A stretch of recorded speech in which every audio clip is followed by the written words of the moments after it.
ओम नमो नारायण। ओम मंगलम भगवान विष्णु मंगलम गुरुदेव मंगलम पुंडरीकाक्ष मंगलाय तनो हरि। गुरु ब्रह्मा गुरु विष्णु गुरुदेवो महेश्वर गुरु साक्षात् परब्रह्म तस्मै श्री गुरुवे नमः। हरे कृष्णा कृष्णा कृष्णा हरे हरे, हरे राम राम राम हरे हरे। श्री नारद पुराण की कथा में आज 13वां दिन है। इस 13वें दिन के अंदर में सर्वप्रथम पहले नारद पुराण कथा की मूल पाठन होगा। मूल पाठ के बाद में फिर कथा का व्याख्यान और व्याख्यान के बाद प्रासंगिक रूप में आप लोगों को इसका अनुवाद में करके सुनाऊंगा। तो सर्वप्रथम पहले मूल पाठ प्रारंभ करते हैं। ब्रह्मा जी कहते हैं कि मरीचि, अब अग्नि पुराण का वर्णन हम आपसे करते हैं। ऐसा अद्भुत पुराण जिसके अंदर में महर्षि वशिष्ठ ने ईशान कल्प का वर्णन किया है, वह अग्नि पुराण 15,000 श्लोकों से परिपूर्ण, उसमें अनेक प्रकार के चरित्र हैं। यह पुराण अद्भुत है। जो लोग इसको पाठ श्रवण करते हैं उसके समस्त पापों का नाश होता है। इस पुराण के विषय के अंदर में नाना प्रकार के भगवान की अवतारों की कथा है, नाना प्रकार के मंडल आदियों की कथा है, शालिग्राम की पूजन, मूर्तियों के पृथक पृथक चिन्ह का वर्णन, सर्वदेव प्रतिष्ठान ब्रह्मांड का वर्णन, गंगादिक तीर्थों के महात्म लोकों की रचना, ज्योतिष निरूपण, न्यास विधि, कौटिक होम विधि, श्रद्धा कल्प विधि, ग्रह योग, स्रोत सुरमकर्ता, व्रत कथन, मासिक व्रत का निर्देश, उत्तम दीपदान विधि, नवव्यू पूजन, नरक निरूपण, व्रतों और दानों की विधि का प्रतिपादन, नाड़ी चक्र का संक्षिप्त वर्णन, संध्यायिक उत्तम विधि, गायत्री के अर्थ का निर्देश, शकुन आदि का निरूपण, मंडल आदियों का निर्देश और रक्तादि रक्तमोशन नीतिक वर्णन, देवासुर संग्राम का वर्णन, आयुर्वेद का निरूपण और नाना प्रकार के चिकित्सा आदियों का भी निरूपण, योग शास्त्र ब्रह्म ज्ञान पुराण का श्रवण। हे ब्राह्मण, यही अग्नि पुराण के अंदर कहा गया है। जो अग्नि पुराण को लिखकर स्वर्णमय कमल और तिलमय धेनु के साथ मार्गशीर्ष की पूर्णिमा के दिन पौराणिक ब्राह्मणों को विधि पूर्वक दान देता है, वह स्वर्गलोक की प्रतिष्ठार्थ होता है। इस प्रकार तुम्हें अग्नि पुराण की अनुक्रमिका बताई गई है, जो उसे पढ़ने और श्रवण करने वाले मनुष्यों को यह लोक और परलोक में मोक्ष को देने वाली है। अभी मैंने आप लोगों को नारद पुराण के कथा के क्रम के अंदर में अग्नि पुराण की कथा की महिमा को मैंने आप लोगों को व्याख्यान करके सुनाया है।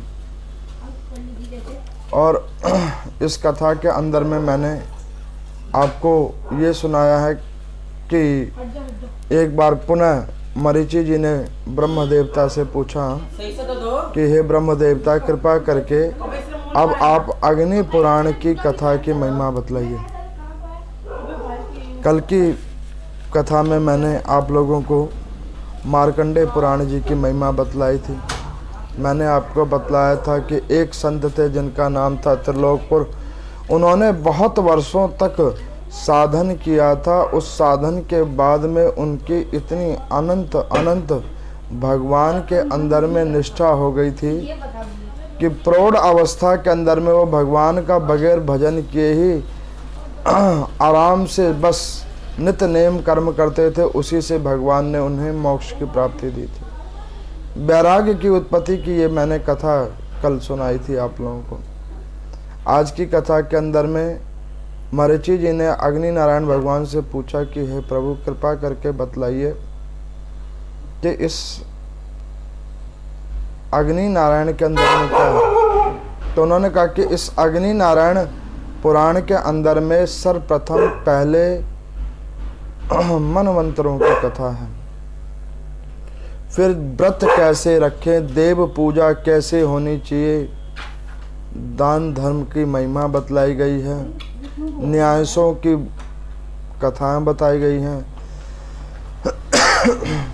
दान कैसे करना चाहिए उसकी कथा है, शालिग्राम भगवान का पूजन कैसे होना चाहिए उसकी विधि है, हरि भगवान की पूजन करने का विधि विधान है, ज्योतिष शास्त्र, चिकित्सा और उत्तम उत्तम औषधियों की कथा इसके अंदर में बतलाई गई है।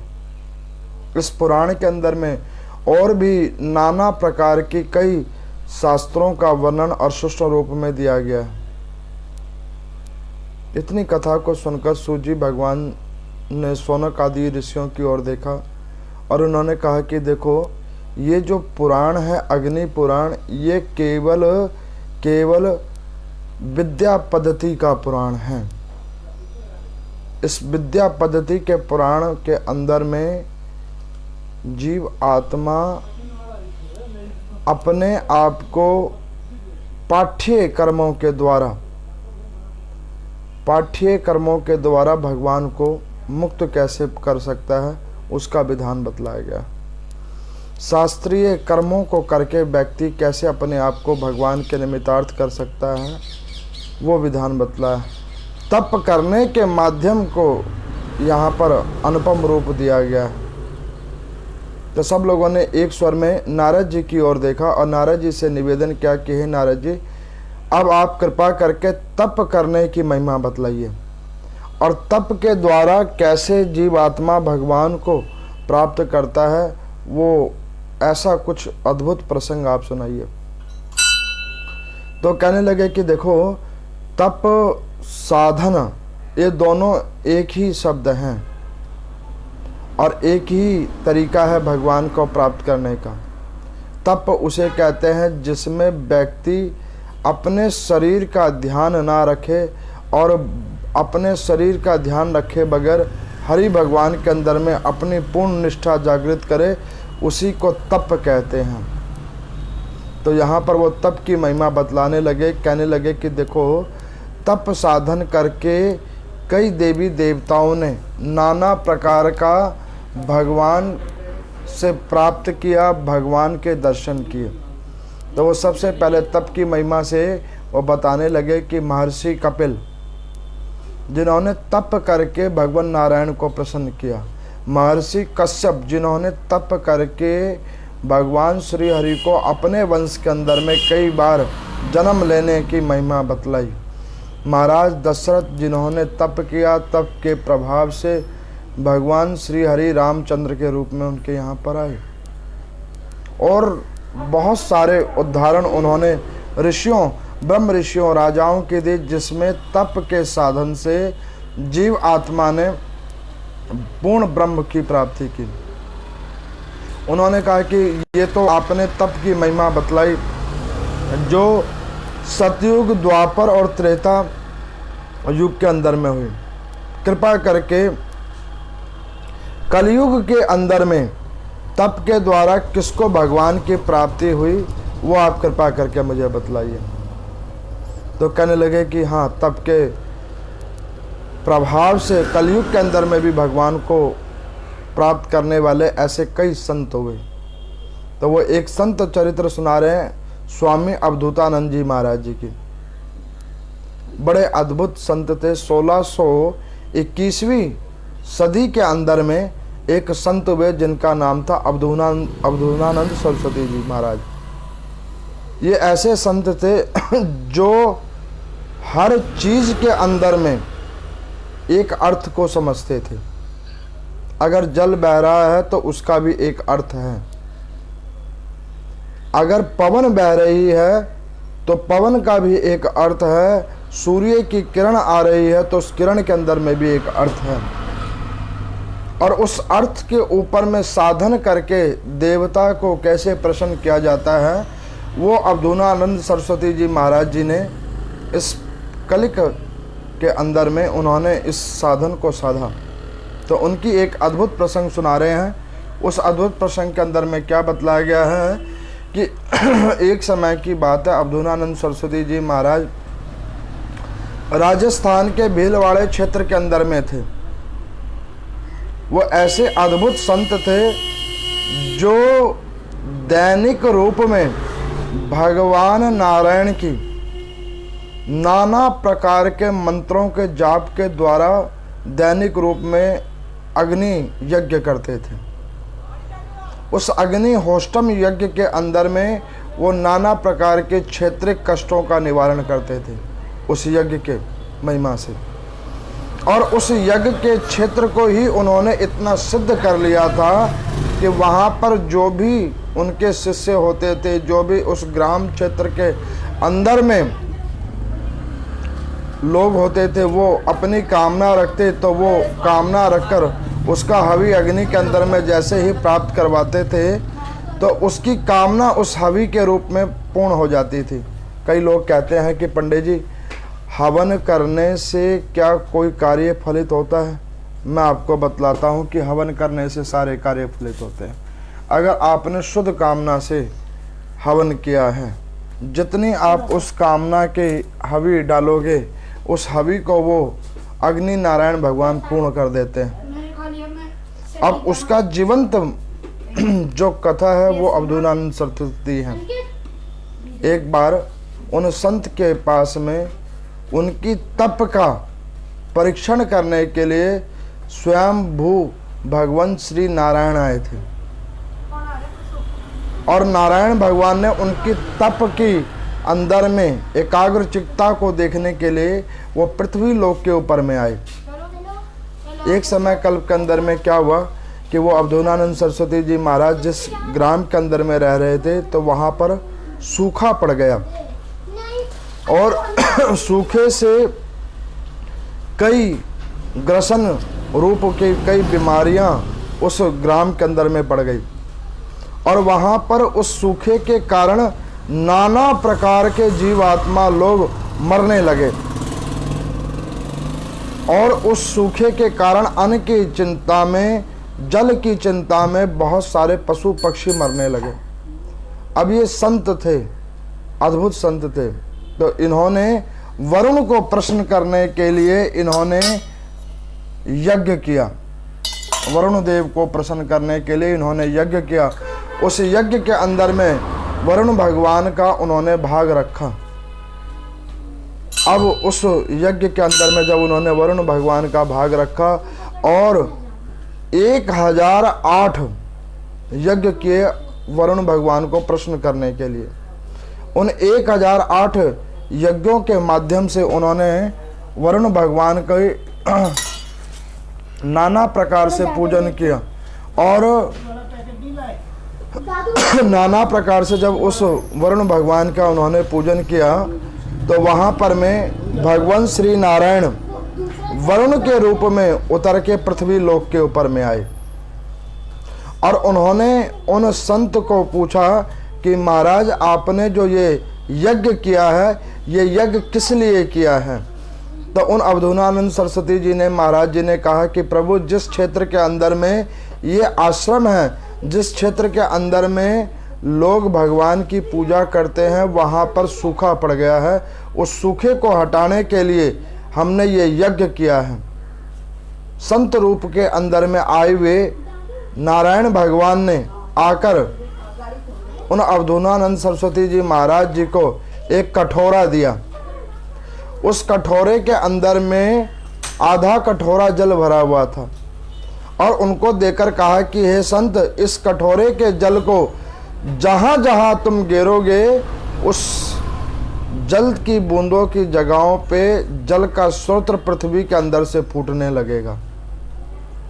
अब वो संत उस कटोरे को लेकर अपने पूरे क्षेत्र के अंदर में घूमे और जहाँ जहाँ वो जलों का उन्होंने बूंद गिरा, वहाँ वहाँ पर जल का उद्गमन स्रोत पृथ्वी के अंदर से होने लगा।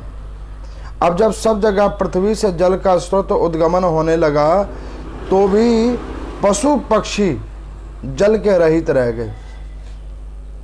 पशु पक्षी जल के बगैर रह गए, क्योंकि बारिश जो होती है उसका जल कई पशु और पक्षी ग्रहण करते हैं, लेकिन पृथ्वी से निकला हुआ जल केवल और केवल मानव ही पीता है।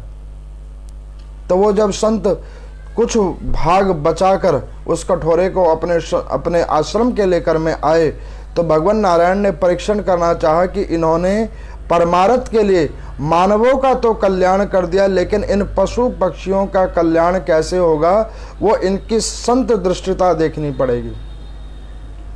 तो उन्होंने एक सुख का रूप बनाया और सुख का रूप बनाकर उन संत के आश्रम पे वो आए और उन्होंने पूछा कि महात्मन, आपने मानवों को तो जल का आधार कर दिया, लेकिन हम जैसे पशु पक्षियों का भी तो उद्धार आपके द्वारा होना चाहिए, क्योंकि शास्त्रों में वर्णित है कि संत जो होते हैं वो परोपकारी होते हैं और उनके दृष्टि में मानव पशु पक्षी सब एक समान होते हैं। तो आप कुछ ऐसा तप साधन कीजिए जिससे हम जैसे जीवात्माओं के ऊपर भी उद्धार हो सके। अब जब इस प्रकार से उन्होंने संत का जाकर निवेदन किया, तो उस संत भगवान ने क्या किया कि वहाँ पर तप प्रारंभ किया और घृत के अंदर में एक कटोरे के अंदर में उस कटोरे का जल भरकर और अपने पास में रखा, और जब जब वो आहुति दें और स्वाहा कहें तो एक बूंद घृत का उस जो दूसरा पात्र था उस कटोरे के जल के अंदर में वो घृत का एक भाग दें, और जब वो उस घृत का एक भाग दें तो वहाँ से एक वाष्प उत्पन्न हो, भाप उत्पन्न हो, और वो भाप उड़ उड़ के बादलों में मिले। ऐसे करते करते उस संत ने 21 दिन तक बगैर अन्न जल के वहाँ पर में तपस्या की, अग्नि नारायण भगवान का यज्ञ किया। अब आप लोगों को पता लगा कि जब हम लोग आप लोगों के घरों पे हवन करवाते हैं तो लोटे के जल में अथवा किसी कटोरे के अंदर में जल भरवा कर, आप लोगों ने ध्यान दिया होगा कि जब कोई भी ब्राह्मण यज्ञ करवाता है तो वो हवन कुंड के अंदर में जब अग्नि में घी की घृत की आहुति डलवाता है, तो उस घृत की आहुति के अंदर में अंतिम बूंद जो है उस घृत का वो एक कटोरे के अंदर में जल के अंदर में डलवाता है, क्योंकि वो जो जल के अंदर में उस घृत का जो पात्र में जो भाव पड़ता है, उस भाग से जो आपके अभिष्ट देवता का जिसका भी आप पूजन कर रहे हो, तो वो उसके भाप के ऊपर में वो अभिष्ट देवता आ जाते हैं। फिर कोई पूछेगा कि पंडित जी फिर अग्नि के ऊपर में कौन आते हैं, तो अग्नि के ऊपर में केवल अग्नि नारायण भगवान आते हैं, और उसके ऊपर में जो भाष्प होती है, उस भाप के ऊपर में जिस कार्य प्रयोजन के लिए आपने जो कामना लेके जो आपने वो यज्ञ किया हुआ है, वो यज्ञ को कामना रूप में वो घृत जल से स्पर्श करके परिपूर्ण होता है। अब 21 दिन तक ऐसे उन संत ने बगैर अन्न जल के वो तप किया, और उस अन्न जल के ऊपर में जब उन्होंने त्याग करके जब वो तप किया, तो उस कटोरे के अंदर में जहाँ पे घृत की समाविष्टि हुई थी, उससे एक भाप बादल का रूप बन के आया, और उस सूखे क्षेत्र के अंदर में सर्वत्र बारिश होने लग गई। अब इस प्रसंग के बाद में नारद जी से किसी संत ने पूछा कि नारद जी, वो संत ये कार्य पहले ही कर देते, वो जल का बूंद पृथ्वी पे कोने कोने क्यों गिरने के लिए गए? तो उन्होंने कहा कि देखो, ये उन्होंने इसलिए किया क्योंकि जो बादलों का जल होता है वो कुछ समय कल्पों पे होता है, लेकिन पृथ्वी के अंदर से जो जहाँ पे जल का स्रोत होता है वो तदंतर कई कालों तक होता था। इसीलिए के उन संत ने सोचा कि पृथ्वी के अंदर से जल का स्रोत निकलना चाहिए, बादलों का जल तो अपने आप समय समय कल्प कल्प पे अपने आप होता रहेगा, लेकिन पहले पृथ्वी के अंदर से जल का स्रोत निकलना चाहिए। इसीलिए उन संत ने पहले बूंद रूप में कई क्षेत्रों के अंदर में डाला। तो उन्होंने कहा कि नारद जी, एक बात और समझ नहीं आई। तब जब वो इतने प्रतापी संत थे तो वो कटोरे के अंदर में जल को लेकर आते और सूर्य के किरणों के अंदर में उस जल को रखते, और वहीं पे बगैर यज्ञ किए ही साधन करके वो योग के द्वारा भी तो उस जल को भाप के रूप में बदल सकते थे, उन्होंने यज्ञ ही क्यों किया? तो नारद जी कहने कि भैया मूर्खों की तरह प्रश्न करने का भी कोई लाभ नहीं। तो यहाँ पर वो एक और अद्भुत प्रश्न सुनाते हैं जो उन संत की मूर्खता के ऊपर में नारद जी ने सुनाया। देखो, नारद जी का जो चरित्र है वो केवल और केवल प्रासंगिक ही चरित्र है। दूसरों को ज्ञान कैसे दिया जाए उसका सबसे सरल तरीका जो है वो नारद जी के पास में। तो नारद जी कहने लगे कि एक गांव के अंदर में बड़े भोले भाले लोग थे। वहाँ पे किसी ने दर्पण नहीं देखा था, शीशे को देखा नहीं था, शीशे की उत्पत्ति नहीं हुई थी। अब वहाँ पर कहीं पे किसी ने कोई शीशा देखा। अब उस शीशे को देखा और उस शीशे को देखकर सब लोग बड़े प्रसन्न हुए और उस शीशे को देखकर उन लोगों को लगा कि इसके अंदर में कोई एक और दुनिया है जो इसके अंदर में बसी हुई है और उस दुनिया के अंदर में सब लोग जाना चाहते हैं, लेकिन उस शीशे के अंदर कोई घुस नहीं पा रहा है, बस देख पा रहे हैं और उनसे बोल बतला रहे हैं। तो उस क्षेत्र के जो मुखिया थे, उन मुखिया जी ने क्या किया, उस शीशे को अपने पास रख लिया और उस शीशे को लेकर वो अपने घर पे आ गए। घर पर आए तो जब उन्होंने अपने मुख के आगे रखा तो उन्हें लगा कि इस शीशे के अंदर में एक मानव जो उन्हीं की तरह कपड़े लत्ते पहनकर उनके सामने खड़ा है।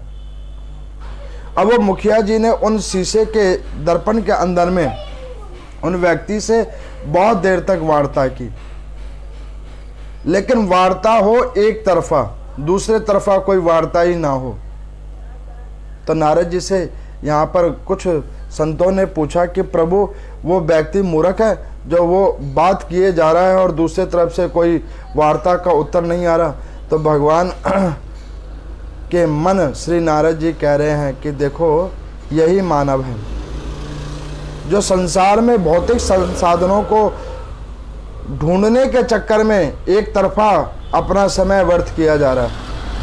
दूसरे तरफ से उसकी उपलब्धि प्राप्त हो रही है चाहे नहीं हो रही है, लेकिन वो अपना समय व्यर्थ किए जा रहा है उन भौतिक संसाधनों की प्राप्ति के लिए और अपना क्रम किए जा रहा है। उसे खुद पता नहीं लग रहा कि वो किस चीज़ की प्राप्ति के लिए और क्या कर्म कर रहा है।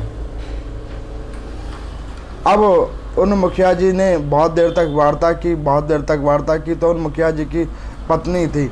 उन पत्नी ने देखा कि पता नहीं मुखिया जी इतने देर से किससे बात कर रहे हैं और खुद बात कर रहे हैं, दूसरे की बात सुनने नहीं दे रहे। अब वो मुखिया जी थोड़ी देर के लिए अपने बगीचे की ओर गए तो वहाँ पर में उनकी पत्नी आई और उनकी पत्नी ने दर्पण में देखा तो दर्पण में क्या देखा कि एक सुंदर स्त्री उनके आगे खड़ी है। अब वो सुंदर स्त्री को देखकर उन्होंने कहा कि अरे बहन, तू कौन है? अब उस गांव में किसी ने शीशे को देखा ही नहीं है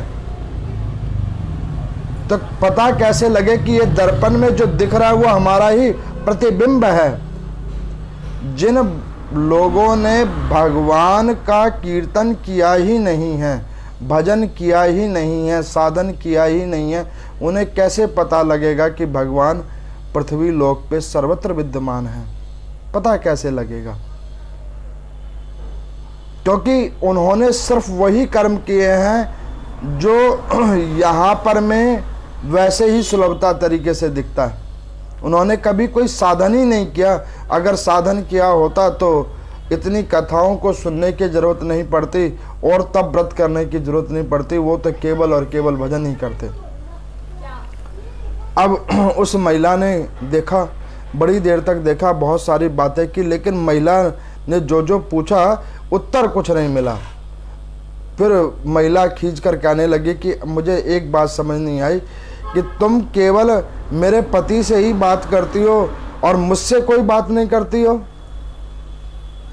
और तुम्हें शर्म नहीं आती कि तुम उनसे बात करती हो और मुझसे बात नहीं करती हो? ये तो तुम्हारा स्वभाव ठीक नहीं है। बहुत देर तक कहा सुनी करके वो महिला अपनी सास के पास गई और उसको कहा कि देखो माताजी, आपके बेटे को मैं तो इतने दिन बहुत शरीफ समझती थी, लेकिन आपका बेटा शरीफ नहीं है। वो एक देखो उस घर के अंदर में एक महिला को लेके आया हुआ है, जिससे केवल आपका बेटा ही बात करता है, और वो महिला उस आपके बेटे से ही बात करती है, लेकिन मुझसे बात नहीं करी उसने। आप देखो आपका बेटा ठीक नहीं है। नारद जी कहते हैं कि पृथ्वी लोक के ऊपर में ऐसे ही लोग दूसरों के चरित्रों को देखकर अवगुण ढूंढने में लगे हुए हैं। वो बंदा ठीक नहीं है, वो ये काम ठीक नहीं करता है, ये अच्छा नहीं हो रहा। लेकिन वो व्यक्ति अपने अवगुणों को नहीं देखते कि हम ठीक नहीं हैं, हम अच्छा काम नहीं कर रहे। अपने अवगुणों को नहीं देखते, दूसरों के अवगुणों को देखते हैं, और दूसरों के अवगुणों को देखने की वजह से उनका भी पाप अपने सर पर रखते हैं। अब उनकी सास वहां पर गई, तो शीशे में जब उन्होंने अपनी शक्ल देखी तो उन्होंने कहा कि अरे बहू, तू पागल है क्या? मेरा बेटा तो कितना परमार्थी है, एक बूढ़ी माता की सेवा करने के लिए वो लेके आया है, और वो बूढ़ी माता देख रहे हो बहू मेरी तरह ही दिख रही है, और बहू मेरी तरह दिख रही है, और देखो मैं जैसे धीरे बोल रही हूं वैसे वो भी धीरे बोल रही है। अब उस बुढ़िया की बात जब सुनी तो बहू ने कहा कि माताजी, आप तो वैसे ही श्रेष्ठ है, तो आपको श्रेष्ठ में श्रेष्ठता होने की वजह से दूसरों का दुर्गुण नहीं दिखता। आप श्रेष्ठ है तो श्रेष्ठता ही चीजें आपको दिखती है। पृथ्वी लोक पे कुछ ऐसे भी लोग हैं जो पूर्ण वैष्णव और संत हैं, जिनको दूसरे के अंदर में भी अवगुण नहीं दिखता। वही लोग श्रेष्ठ हैं पृथ्वी के ऊपर में, जिनको अपने अवगुण दिखते हैं, दूसरों के अंदर में कोई अवगुण नहीं दिखता। ऐसे ही लोग पूर्ण परमार्थी हैं, जो शांति को प्रदान करने वाले हैं। अब इतना होने के बाद में वो माता जी से जब वो बहू ने बार बार कहा, तो माता जी ने कहा कि अच्छा देखो बेटी, मेरे को तो लगता है कि ये वृद्धावस्था की माता है, लेकिन अगर तुम्हें नहीं लगता तो एक काम करो, ससुर को बुला लो, ससुर जी देख लेंगे। अब ससुर जी भी आ गए। तो ससुर जी जब आ गए तो उन्होंने देखा, और उन्होंने देखा तो क्या देखा कि एक वृद्ध व्यक्ति वहां पर खड़ा है। उस वृद्ध व्यक्ति को देखकर ससुर ने कहा कि अरे मूर्खों, तुम्हें किसने बोला पर पुरुष के आगे ऐसे मुंह खोलकर आने की? सर ढको और अपने घर के अंदर जाओ। अब वो वृद्ध व्यक्ति बात कर रहे हैं और पता उनको भी नहीं लग रहा है। ऐसे बहुत सारे धर्माचरण करने वाले संप्रदाय हैं जो ज्ञान की बातें तो बतला रहे हैं कि इस साधन को करो भगवान मिलेंगे, उस साधन को करो भगवान मिलेंगे, हमारी कथा को सुनो भगवान मिलेंगे, ये करो तो भगवान मिलेंगे, लेकिन उन्हें भी अभी तक नहीं मिले हैं। और वो केवल लोगों का मुंह ढकने के लिए कह रहे हैं। कोई सफ़ेद रंग से ढकवा रहा है, कोई किसी और चीज़ से ढकवा रहा है, बस लोगों को मन गढ़ंत रूप में बस इधर उधर भटका रहे हैं। वास्तविकता में भगवान उन्हें भी नहीं मिले हैं। अब नारद जी ने यहाँ पर कहा कि देखो भैया, यहाँ पर 4 व्यक्तियों ने देखा, 4 को 4 प्रकार नजर आया कि नहीं आया? कहने लगे कि हाँ प्रभु, चारों को 4 प्रकार नजर आया। तो नारद जी कहने लगे कि बेटा यही है संसार, जिसके अंदर में जीव आत्मा आता है कर्मों को भोगने के लिए, और यही 4 प्रकार उसके साथ में घूम रहे होते हैं, और उन्हीं 4 प्रकारों के अंदर में वो जीव आत्मा आता और चला जाता है। इन 4 प्रकारों के अलावा और वो कहीं नहीं जाता, इन्हीं 4 प्रकारों के अंदर में वो आता और चला जाता है। क्योंकि इन 4 प्रकारों के अंदर में व्यक्ति ये सोचता है कि वो जो कर्म कर रहा है वो सर्वोपरि कर रहा है, उचित कर्म कर रहा है, लेकिन इनमें से पता किसी को भी नहीं लग रहा है। अब इनमें से पता किसको लगता है? जिसने उस शीशे को शीशा समझ लिया है, जो जानता है कि ये शीशा दर्पण है, और दर्पण के अंदर में वही छवि आती है जो हमारी वास्तविक छवि है। और वो वास्तविक छवि दिखाने वाला कौन है? तो वो वास्तविक छवि को दिखाने वाले संत हैं, अग्नि नारायण भगवान हैं, जो हमारी वास्तविक छवि को दिखा देते हैं। कहा जाता है, शास्त्रों में वर्णित है कि जैसे यज्ञ करने से, हवन करने से जो आभा मंडल के अंदर में दूषित कण होते हैं, वो उस दूषित कण को वो यज्ञ भगवान संपन्न कर देते हैं, उसे कटित कर देते हैं, दोष विमुक्त कर देते हैं। उसी प्रकार से जब जीव आत्मा तप करता है, साधन करता है, तो उस तप और साधन की महिमा से जीव आत्मा के सारे पाप कटित हो जाते हैं। तो ब्रह्म देवता जी मरीचि जी को कहते हैं कि देखो, इस पुराण के अंदर में, अग्नि पुराण के अंदर में तप साधन की महिमा बतलाइए कि ताप के द्वारा जीव आत्मा अपने आप को कैसे मुक्त करता है, ताप को बढ़ाकर अपने आप को मुक्त कैसे करता है, उसकी कथा यहाँ पे बतलाई गई है। तो शौनक आदि ऋषियों ने सूर्य जी भगवान से पूछा कि तप करने के कौन कौन से तरीके हैं? तो उन्होंने कहा कि तप करने का सबसे पहला तरीका है यज्ञ आदि अनुष्ठान करना, यज्ञ के अंदर में अपनी महिमा को जनाना। आप देखते हैं कि आर्य समाज वाले लोग होते हैं, वो लोग क्या करते हैं कि केवल और केवल यज्ञ करते हैं, यज्ञ के ऊपर में यज्ञ नारायण भगवान का आवाहन करते हैं और उसी के अंदर में अपनी जो भी कामना होती है वो अग्नि नारायण के समक्ष वो रखते हैं।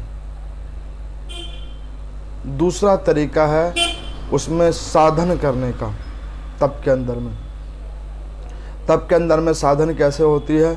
जैसे मान के चलो, आपको जो गुरु दीक्षा दी गई है, या गुरु जी का कोई मंत्र दिया गया है, या कोई नाम संकीर्तन का मंत्र दिया गया है, उसका आपने साधन किया है, तो उस साधन करने के प्रभाव से भी आदमी मुक्त होता है।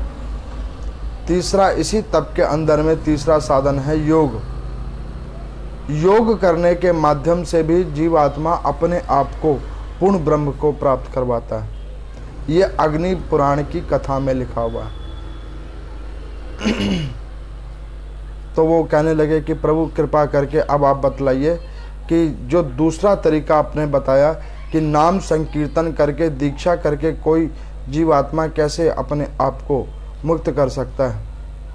तो कहने लगे कि वैसे तो इसके कई प्रसंग हैं। मैंने आपको पीछे अजामिल की भी कथा सुनाई थी, जिसमें उन्होंने भगवान का नाम अपने संतान के ऊपर में रख लिया था। नारायण नारायण कहते हुए वो पूर्ण पद को प्राप्त हो गए थे। मरा मरा कहकर वाल्मीकि जी ब्रह्म ऋषि बन गए थे। ऐसी और कई अद्भुत कथाएं हैं जिसमें नाम संकीर्तन की महिमा बतलाई हुई है, गुरु की दी हुई दीक्षाओं की महिमा बतलाई हुई है। गुरु की दीक्षा की महिमा तो आप देखिए ध्रुव चरित्र जी के अंदर में। ध्रुव जी को नारद जी ने कहा कि ओम नमो भगवते वासुदेवाय का जाप करो, इसका जाप करते रहोगे तो तुम्हें हरि भगवान मिल जाएंगे। प्रहलाद जी ओम नमो नारायण जय श्री हरि नाम संकीर्तन किया है, गुरु की दी हुई दीक्षा को ग्रहण किया है, उस दीक्षा से उन्हें भगवान के परम पद को प्राप्ति हुई है। तो इस प्रकार से यहाँ पर आज की कथा के अंदर में ये अग्नि पुराण की महिमा के अंदर में ब्रह्म देवता मरीचि जी को कहते हैं कि जो भी कोई इस अग्नि पुराण की कथा को जो कोई सुनता है, श्रवण करता है, तो जिस प्रकार से अग्नि भगवान, अग्नि नारायण भगवान अपने ताप से उस क्षेत्र के आभा मंडल को शुद्ध करते हैं, उसी प्रकार से जो व्यक्ति तप करता है तो उसके कई कोटि जन्मों के पाप कर्म उस तप के प्रभाव से कटित हो जाते हैं। तो अब आप लोगों को पता लग गया होगा कि इस प्रकार से तप का एक और विधान है। अच्छा, एक चीज़ और है, आजकल एक बड़ी समस्या मैं देख रहा हूँ कि कई जगह पे हम लोग कथा तो क्या सुनाते हैं, लोग उसको समझ कुछ और लेते हैं। हमने सुनाया है कुछ और, लोग समझते हैं कुछ और। अब ना समझने की बात तो मैं आपको बतलाऊं, आज मंदिर के अंदर में यहाँ पर क्या हुआ, एक बड़ी विचित्र घटना हुई। सुबह में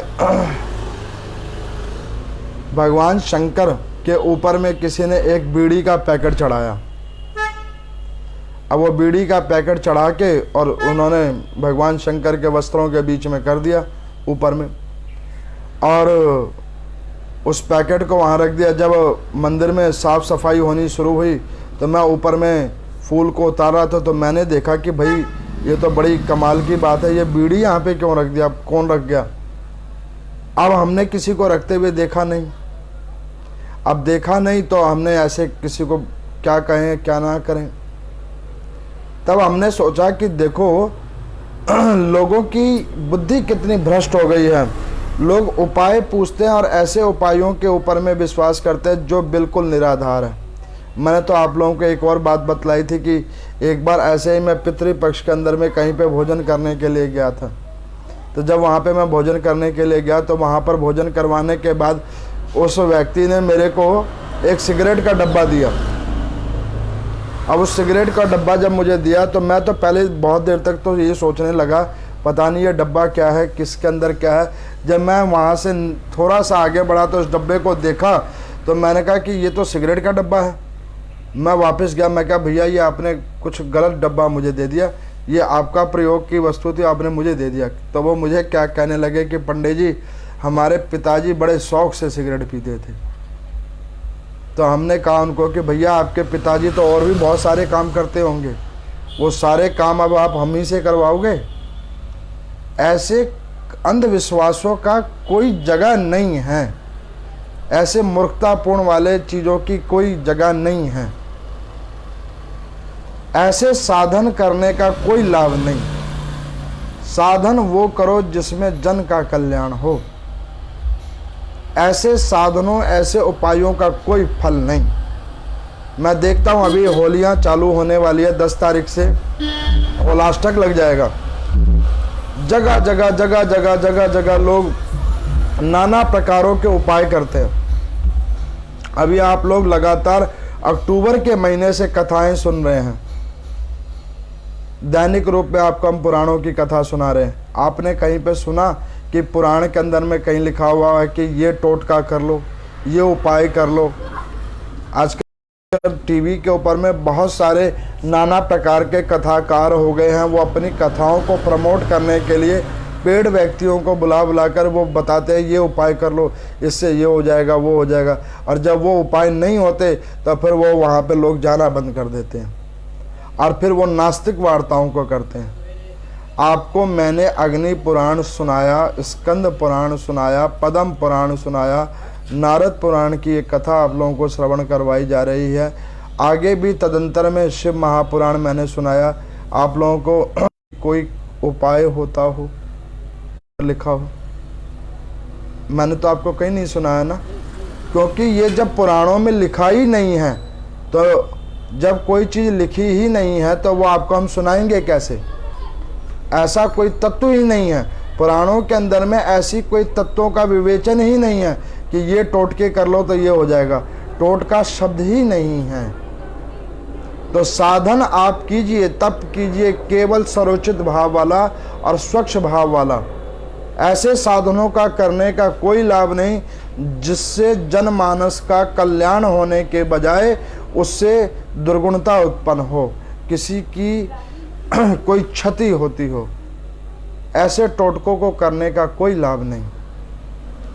और आपको मैं बतला देता हूँ कि ऐसे टोटके करने वाले व्यक्ति को कुछ समय कल्प में क्षणिक सुख तो प्राप्त हो सकता है, लेकिन दीर्घकालीन सुख प्राप्त नहीं हो सकता।